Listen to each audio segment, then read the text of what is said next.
All right, guys, let's talk about it. And let's talk about it in a more civil manner because I know some of y'all watched my instant reaction yesterday.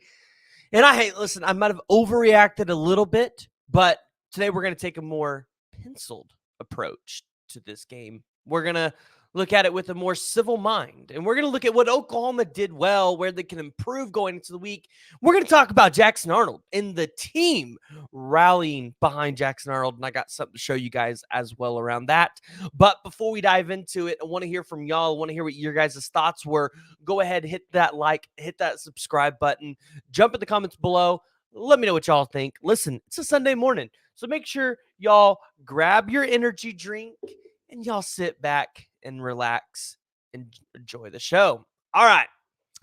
So I think the most appropriate place to start is going to be talking about Dillon Gabriel not returning in the second half, going out of the game with what was called an upper body injury. If you guys watched yesterday, I was told that it was a head injury, which makes me think it's a concussion. So that leads the question, will Dillon Gabriel play on Friday? Because, it's a short week with Black Friday game. Will he be able to play on Friday against TCU on senior night? Which that could open up a lot of holes, open up a lot of questions, but we'll address those next week after that game, after we see exactly what's going to happen. But Jackson Arnold came in and at times looked like a seasoned professional, cool, calm, and collected, and in an environment that was extremely hostile.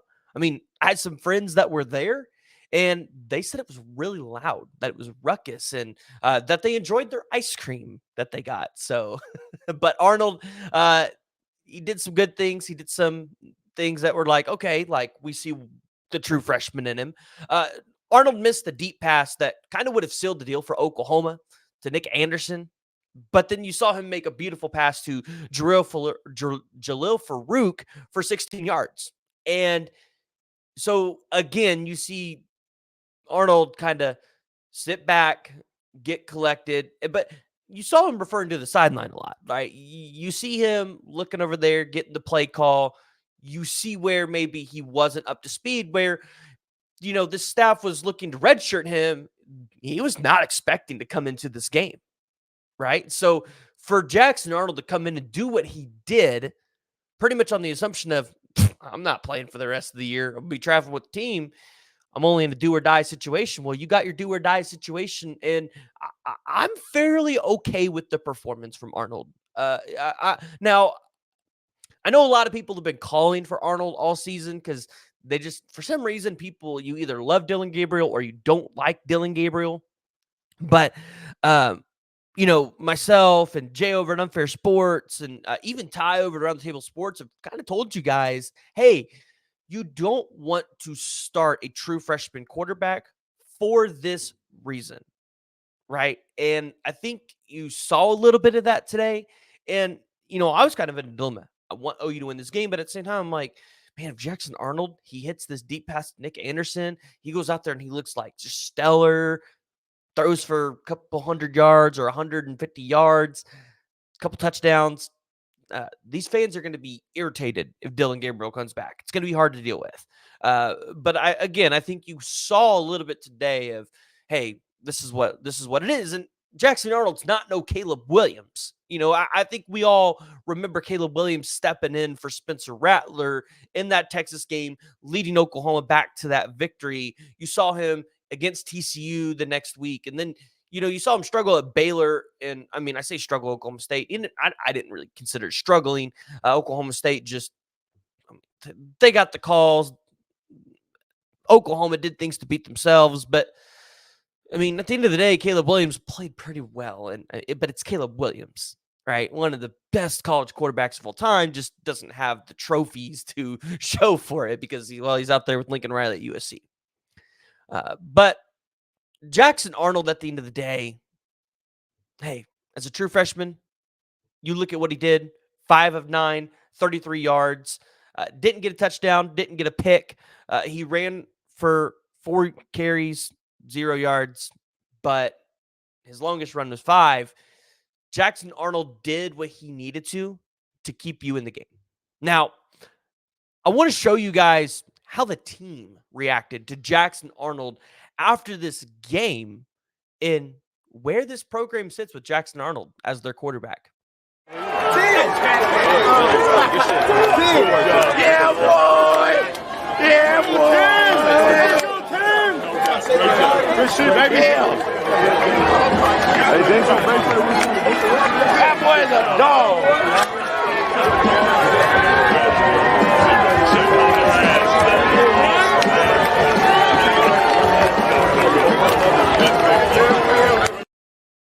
And you see it right there, getting the love, the praise from not only the coaches, right? Brent Venables and Jeff Levy, giving him the high fives, the pat on the backs. You see Jonah Laulu, and you see, totally blanking, but you see the players come up and saying, Tawi Walker, it's my boy. They're all praising him. They're rallying around him, which is important because as a true freshman in those situations, it could be easy to look at your stat line and go, oh, man, I killed my chance. No, this team rallied behind Arnold and said, no, you're our future. And while some of these guys won't be here, some of these older guys understood the importance of, hey, let's hype him up a little bit. Because, I mean, yeah, the defense, they did really good things to help Oklahoma and put them in a position.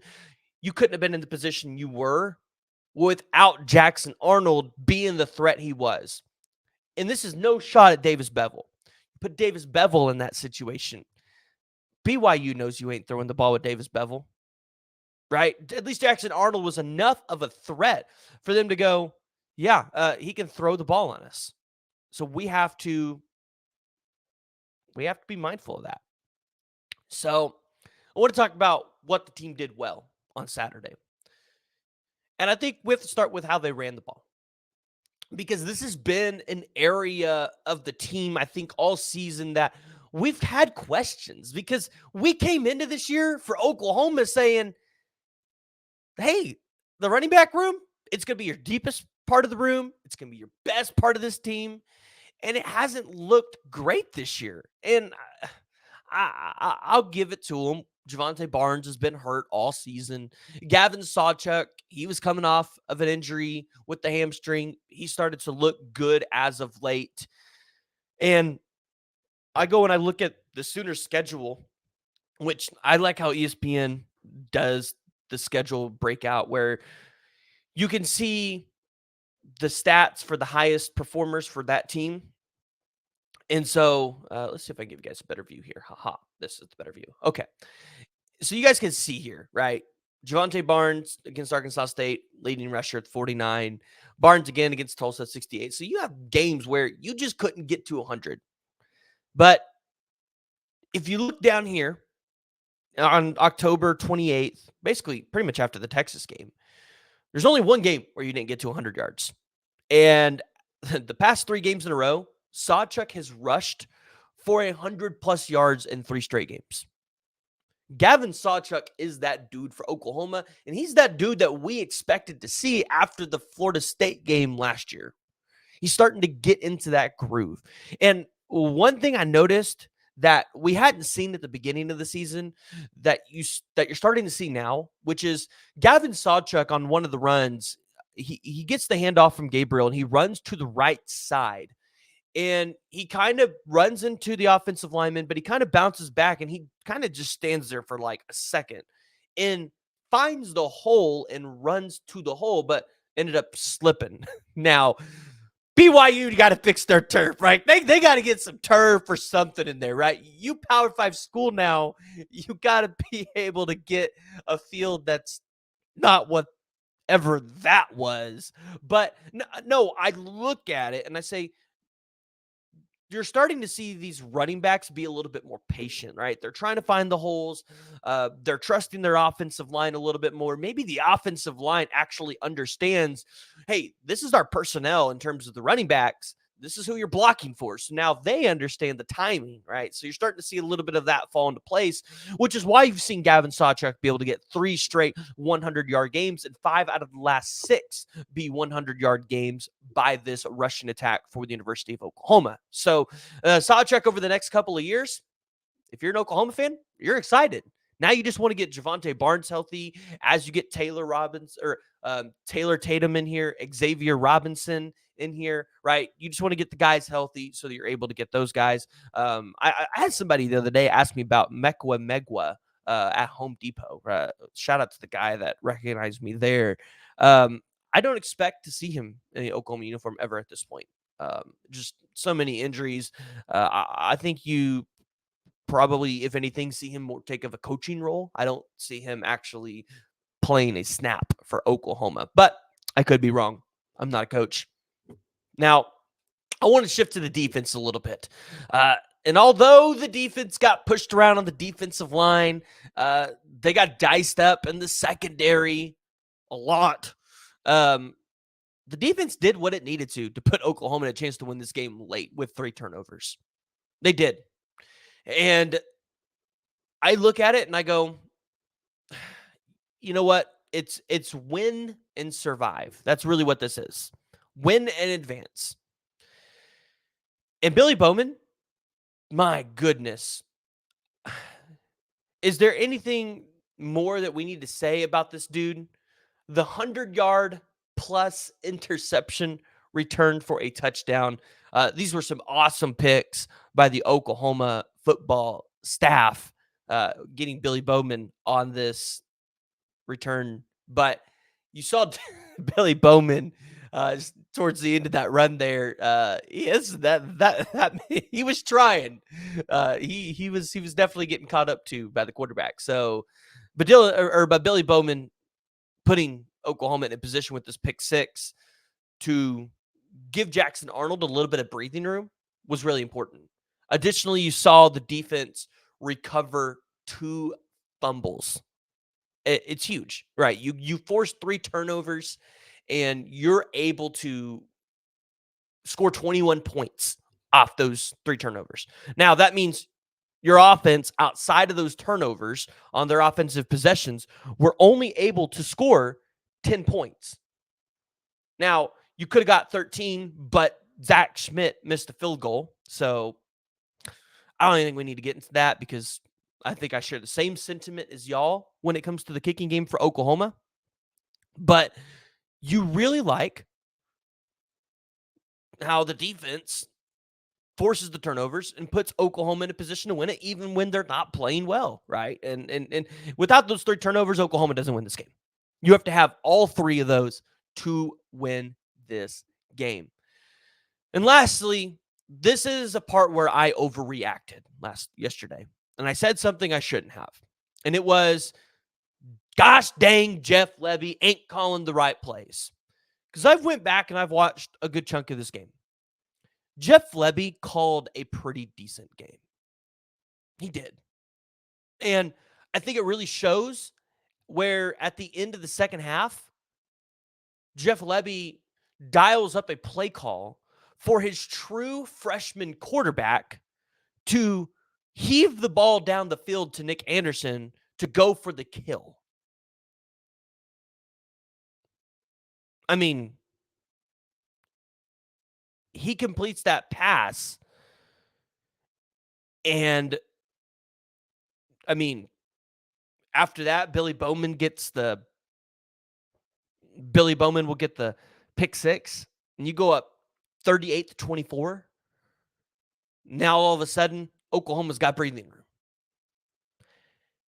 I did have questions around the personnel decisions because, again, you missed a field goal at the BYU 9, right? So ball was at the 9. Zach Schmidt missed the 28-yard field goal. And you didn't put Tommy Walker in to punch the ball in the end zone. That didn't make sense to me. But maybe there's a reason why. Maybe they didn't. I mean, maybe because everybody was slipping around. But at the end of the day, my thought process was you have a Gavin Sawchuk averaging 7+ yards a carry. You have Tawi Walker averaging 5 yards a carry. Put one of them in, right? At least try it. And you didn't really see him try it. So at the end of the day, I don't think this was his best play calling game like what we saw against West Virginia, but it was a pretty good one. And he did enough. Again, it just comes down to execution by the players. Catch the ball. Don't fumble the ball, which luckily, we don't turn the ball over like that. But, you don't turn the ball over 3 times, you put yourself in a pretty good position to win the game, right? Now, Oklahoma did not win the total yards. BYU outgained Oklahoma 390 to 368, but hey, you can get out of this game not do that. I think that's okay. I think you're cool with that. So Oklahoma wins this one 31-24. And although it wasn't pretty, a win is a win. You're at 9 wins this season. You have a chance to go to 10 wins, get to where I think a lot of people said, hey, this is the ceiling for Oklahoma was 10 wins. And you're going to look back and go, although Oklahoma lost 2 games to Kansas and Oklahoma State, it was a pretty good season. It was a pretty good season. Because you're going to make a bowl game. You're going to make a pretty good bowl game after that. You still have a chance to play for the Big 12 championship. Now, we'll dive into the scenarios. I'm going to look into those, and we'll dive into those on Monday. So you still have a chance there. And you're going to go into next season, into the SEC, as one of the teams with probably the most potential in all of college football. You're going to have an extremely talented team. I think we expect Oklahoma to take numerous guys through the transfer portal. They've got a really good recruiting class coming in. So what is there to be down about this year? Yeah, you didn't make the playoffs, but it's not like at the beginning of the season we were calling for Oklahoma to make the playoffs and win a national championship this year, right? So we're going to take our wins, and we're going to advance. That's the name of the game. All week. Did you guys look around college football? Auburn lost to New Mexico State in Jordan Hare. Florida State, for a while, was down to, what was it, Northern Alabama or something like that? Unfortunately, Jordan Travis goes down in that game. And then you had Texas A&M down to Abilene Christian at home at one point. It was a crazy week around college football. Survive and advance. That's the name of the game. Win your games, even when it's not ugly. You can learn and improve from a lot. And I think this team's going to learn and improve. So, guys, I want to hear from you. I want to hear what y'all's thoughts are. If you haven't already, make sure you hit that like and subscribe button. If you guys are listening to this on any of the podcast platforms, Apple, Google, or Spotify, make sure you hit that like. Make sure you hit that make sure you guys leave me a review. Give me 5 stars. Let me know what you guys like about the show. Follow me on the socials. You guys can find all of that down in the description. But until next time, Boomer.